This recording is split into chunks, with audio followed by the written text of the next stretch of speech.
Stay tuned, stay tuned, stay tuned. I am here with Coach John Brown. I'm here with the vet, Mr. Ian Griffin, author, military genius, I don't know about all those things. Yep. So a car builder. Yes. All those things. Yes, yes. I'm here with Mr. Olympia himself, and not right now, Bubby. I'm blocking. Cover of GQ magazine and all that stuff. So yeah, it's not GQ. It's OGQ. OGQ. OGQ. GQ, not an X with a like for extra, but an X for age. Yes, there you go. Well, you're not. We'll leave there. So anyway, 3X, not just 2X. So anyway, moving along. Hey, we're going to talk this little immigration thing here because I heard some rumors, Coach, and I don't know that people will move through several countries and come across our southern border in a brand new white T-shirt on that has Biden and Harris on it, or they'll have new cell phones, or they'll have clean clothes as they cross the border, and then maybe they're not as impoverished, the people that are crossing the border, as we are led to believe. No. So I don't know. I mean, do we put them in?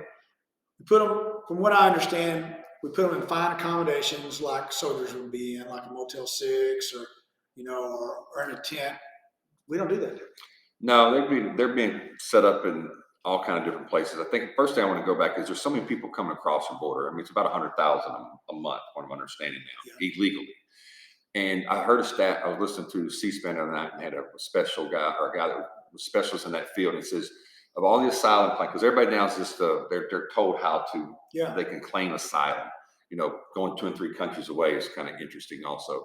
But once they get here, they claim that only 14% that claim ever even get the asylum. But the other 86%, we're putting them here in the country as they're waiting on their trial dates. So that makes no sense. But yeah, so we've been hearing this week that in New York, and it just happened to be when I first read the story, I was like, oh my gosh. I took the girls when I went to New York. We stayed in the same hotel, the Watson Hotel. It's right close to Times Square. It's a great place to be if you're an illegal immigrant trying to see this great country. I mean, it's one of the most happening areas of New York. And they were leaving them there while they had this facility that they're going to have for them, getting ready, get all the bathrooms, get all the bunks and everything set up for them. Well, when they get it all set up, they refuse to go. They do not want to leave this luxurious Watson Hotel at $300, $325 a night. That's what people like me would have to pay. But so instead, their protest is, instead of going to this new facility that's set up for them for food and everything they need, they're going to stay outside on the cold concrete right outside the Watson to protest being kicked out of the Watson Hotel. Now, don't misunderstand me. Every citizen in America has a right to protest and all that. Wait a minute, you said citizen. Okay, go ahead. Citizen, yes. But it seems to me that these people that are protesting should get some college credit for all the indoctrination as they've been getting all the way, pushed all the way through. Where is it happening at? Because, I mean, I'm just throwing this out there. When you cross Del Rio and go into Acuna, they sell a lot of stuff. But something tells me that they didn't have brand new bleached white Biden Harris shirts when they crossed there in Apple box loads, but they had them somewhere down there. So where's the staging point that we don't want to talk about, that we go and we have the Berkeley and Stanford professors out there doing their almighty going, you must do this when you come there. Make sure that you tell them this when you come to Sure. There's somebody coordinating. And here, take this new cell phone so I can get in contact with you. So you know to come to court in 8 months, and until you have to come to court in 8 months, you're free to be in this country. And you can stay where we want you to stay, or we can put you in this nice hotel, whatever. You get to be in control of it, because if we tell you no, that you can't just stay in the street 25 a night, then the politics come involved, and it's involved in, it starts making the Watson look bad, or making Republicans look bad, or somebody look bad because they're not just footing the bill. And my deal is, man, we don't have soldiers living that good. Yeah, kidding me, that place. I'm just being honest. I don't know about the Navy, but I can presume. I don't know about the Marines, but I can presume. But I'm just throwing that out there as, wow. I mean, what I would suggest is maybe moving to some of these places where we shut a lot of barracks down and put them there. I never really thought about that, but what about it, some of these military bases that had been shut? Yeah, I mean, Go in there and put a fresh coat of paint on them and put some linens on the bed and let's go. yeah, there's a housing area right there, up there, right Oh on- my God, you right in know, Detroit, the right there. PTSD that would cause the liberal left, that they would have to go to a They, place they, that they had would guns say, at one point in because time. they would all say it's condemned. They would say, there's It's no condemned, way, right. even though our sons and daughters who defend our But country. these gentlemen, back to this thing, they're choosing to stay in wintertime outside of the Watson Hotel, because it's happening all around there, everything, you know, Times Square, food, people are helping, than to go to a facility that has been set up specifically for people that came across the border illegally. Okay, so I'm just gonna cast a little shadow out here, because that's just what I'm gonna do. Is I'm just gonna throw it softly. I've been in a war zone in Bosnia where we took goods to people at a refugee camp, and they were grateful for anything that came out of our pocket. I'm not lying on that. I'm gonna tell you how it was. Is we would say, "Where's the restroom at?" And they would have one of the refugee kids take us to the restroom. While we were peeing, they were frisking everything out of our pockets just to steal a ballpoint pen. What was he going to do with the pen? He didn't care. He's going to trade it probably. Barter. Exactly. But anything that they could get, that was impoverished. I will say that. So- when I see a woman that is staying in a house that 3 sides of the house is blown out from war, and it is about 3 feet of snow outside, and she's in her 70s, and she's huddled around a candle, and she has plastic wrap for the other 3 walls, I think she's cold. I think she's impoverished. That is one scenario. Then I go to Liberia at the end of my career, where it was the 4th poorest nation in the world, where people in America and most people in the Western Hemisphere don't even understand that kind of impoverished right there in poverty. It's insane. Now, do they have to equate to that? No, they don't. But my God, I promise you, nobody I met in Liberia wanted to protest anything, and nobody I met in Bosnia wanted to protest anything when they were handed things. I think what we have done is we have this whole thought process that these people coming to the land of the city on the hill. Mhm. And I don't think that they see that they need to have the Watson Hotel and they need to have, you know, cell phones and all that stuff. But I think what has happened is we have this one side of our country, this leftist feel sorry for everybody in the world mentality, and against the big guy, white man, Republicans, the way to look at it is they should receive those things because we are this great country. They should just receive it because we have it. And it's the most unbelievable thing, because people that are fleeing poverty or drug cartels or a civil war 3 countries over are not expecting these things. And when they get here, like you said, if they got a place to live in a tent or a place to live in a project type situation and 3 squares a day with a bathroom, they would think they hit heaven. Yes, but what we have is this right here. You're the person coming across and go, I know you want to take care of your family, and I know you just need a meal because you hadn't had one in 2 days, but I'm going to get you all those meals. And here's the phone that it costs us $1,000 to have this. And you know what? Matter of fact, he's your personal doctor. You know what? Yeah. You go stay in this whole flat here, and this is what you're supposed to have all the time. Well, I don't know. I mean, it's just free, like free education.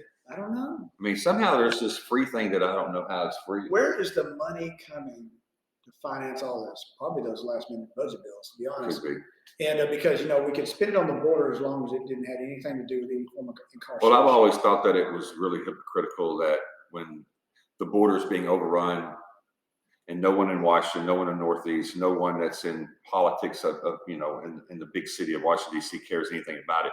But the minute that it comes away from Texas or Arizona or New Mexico and starts, being brought into other places, there's this huge humanitarian issue and they need federal dollars, they need federal help, when they're just telling us that to deal with it. To deal with it. And, Yeah. it's crazy. Have your local budget deal with it. Cut it out of your school budget. Don't worry about it. Things like that, because it doesn't affect us up in the north. But, we've talked this many times, but this here has been an issue that's been for many years. Now, I want every person that comes across to be treated with dignity and respect. That's the first thing. I want everybody who's trying to seek asylum that follow the guidelines of what the asylum is to get it done. But what we do need is we know the laws are jacked up because we're having this fiasco right now. We had this invitation by the president when he became president. Him and the vice president publicly came out and said, "Come, everybody," which that's not how we ran rules in the United States before. We would allow so many, and then we would kind of crimp down a little bit, and next year we allow so many, we crimp down a little bit. So now we've had this floodgate open up because of people not understanding the real problem. Instead, they're looking for root causes that a sixth grader can tell you the root causes, and all that. Outside and now we of just need some legislation to codify a bill that says this is what our law to come in this You're country. never going to get both sides to agree. Never. You've been hearing this word since I'm 52 Back in years the old. Bush days. You've been hearing this word, comprehensive immigration reform. Yep. And what that pretty much is a big old curse word to the other side. It is. From us. When you say that, no, yeah, we've always heard that. You're just cursing me saying your way is the only way. But, our country started with this whole deal of compromise, great compromise, whatever compromise. We don't compromise anymore. And unless there's ever a shift in this country where there's 67% of the country is one way or the other, never going to get anything done like this big. It's just not, because it takes that majority to do that. So you've got right now, about 51-49 on both sides with the percentages. This is going to sit here and just be, if this happens, our borders just get run and run and run and run and run. What we've done with this is we allowed party over the country. And to prove it, to make it even easier, just take the president's words 30-something years ago where he talked about people coming across the border. It's not what it is now because his party changed. Not because he changed. Clinton said it, Obama said it, Biden said it, Yeah. Bush said it. We've all said that this is wrong, but now it's not wrong, because if you say it's wrong, you're racist or whatever. But what you're going to have is you got the drug czar was down in the South finally a couple weeks ago, never stepped foot on the border again. The border czar, not the drug czar. The border czar was down in the South, in Arizona, did not go to the border. No, I was. And she's been the border czar appointed by the president from month one. So you can say that's been almost 2 full years. Yeah, and he went to the border, but nobody really knew about it. And when he went to the border, let's be honest, he does what the military does a lot. Hey, first sergeant, we got the general coming in. So everybody Clean everything up. When the general comes in, all the soldiers have got a mouth that's been in trouble. We move them out, put them on detail somewhere. Yeah. We put all the And the nice same soldiers in thing- front of them. The same thing with teachers. When we know that we're going to be evaluated next, you say, hey, on next Tuesday from 9:30 to 10:30, we're going to be evaluated. Or they even nowadays, they'll go, which class do you want us to come in? You pick the class that has the least punks in it. Yep. And what you do then is you do 2 or 3 days before, say, okay, these people are coming. On these days, we're going to do this, this, and this. And if you do really well, the next day, we're going to give you a movie. Yeah. So you clean it all up. Everything looks great. Things on the wall. They're doing all these group projects. That's what you do every day. But that's exactly when you know that somebody's coming. That's what you do. It's just human nature. Now, if somebody just drops in, then you see the real thing. But if he just dropped in, then he would see dirty cages and dirty He don't want to drop in. Mm-mm. He didn't even want to be Look at there. the Biden cages now. Yeah, he didn't want to be there. He wanted to go to Mexico, but he's like, okay, I'll get my hands. I love how the cages names get changed. They were the Trump cages. Then we found out they're really the Obama cages. Now they're the Biden cages, but no, they're still the Trump cages. Okay, I get it. They'll take those cages down, build new cages, If they were and it'll Trump, still be Trump okay, I'm gonna cages. tell you right now, if they were Trump cages, they'd be gold, and they'd have gold potties in them. Yeah. So just be honest. Yeah, so it's crazy, and this is the deal: is this administration has proven they've never taken the border seriously No. because they haven't been down there, and when they go down there, they ask for a dog and pony show. Clean it up so I can put my camera out here. Well, so I can look and at I blame a little bit of this on the way that politics has changed, the way that I'm not going to blame it totally on Trump, but what Trump did is he decided that he didn't care about both sides of the country. I'm going to do what my base wants. If I can just keep my base happy, I have enough to win. Well, now the Democrats realize that their base is 51 or 52% of the country. So what do they want?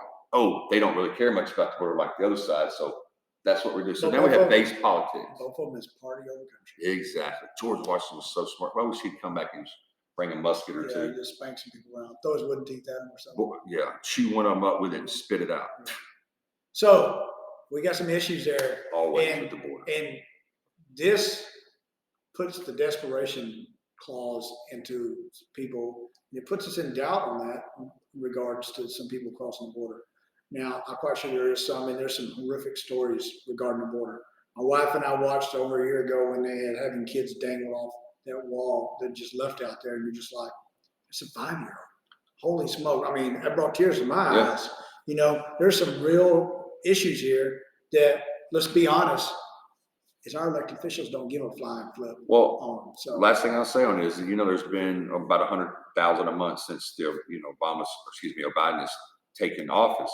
So let's just say that there's been 2 million asylum seekers. That just means 140,000 really were, or 280,000 are really asylum. yeah, The rest are just here. but that's the population of like states like New Mexico, North Dakota, South Dakota, Yeah. population of Montana. So it's not that yes, we want to help those 280,000 that are really in an asylum issue. We have a whole state's worth of people coming in. But we have 1.7 million other that are here that didn't go. They don't just go home and they get the call you didn't make it. Yeah. They have to either be picked up and taken, and they're not doing that anymore. They have to get some arrested for something, and then they get deported. Yeah, it's ridiculous Yeah. because there's so many scenarios involved in this. Is, will they become members of society? Will they vote? Will they pay taxes? All those things.